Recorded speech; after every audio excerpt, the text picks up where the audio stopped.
You know, the Bible talks about the red pill, blue pill community. You got this boy, his name literally meant red. Sure did. And he was a manly man. That manly business. And his name was Esau. His name meant red. Yeah, red. He had that red hair. Then you had his brother, his twin brother, actually. They were born almost at the same time. But you know, red being manly man, Esau came in first place. You know, give it up for Esau. Yeah, representing. Yeah.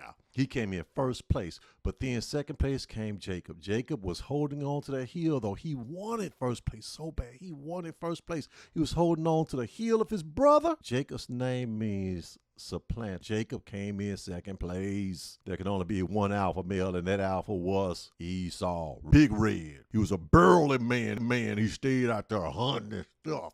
He got that meat from the earth.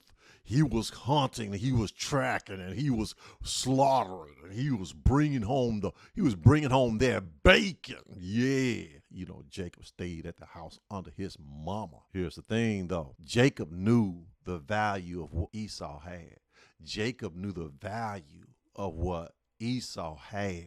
Esau came in first place in that race from the womb. First place in that race from the womb. He had a birthright. Yes, he did.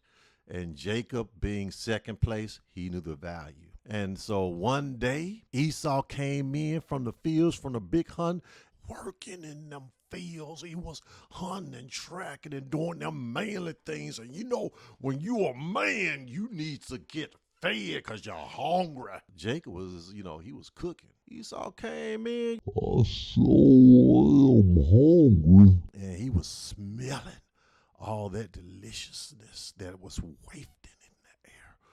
Ooh, it sure smell good. And so he asked for some of that. He asked some of that deliciousness that was brewing. The supplanter, Jacob, Jacob, he may not have been the manliest man, but Jacob knew the value. He knew the worth. He knew the worth. He knew the worth.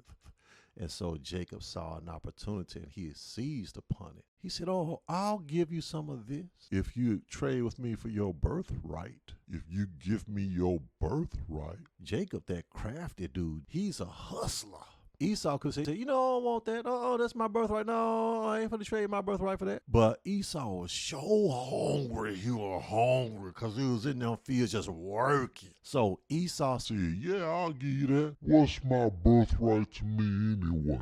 Swapped out his birthright for a morsel of food. See, a lesson of that is sometimes we want that immediate gratification. We want that immediate satisfaction that we forego something far more precious. We could talk about not knowing the value that comes from above and who did we get hustled by?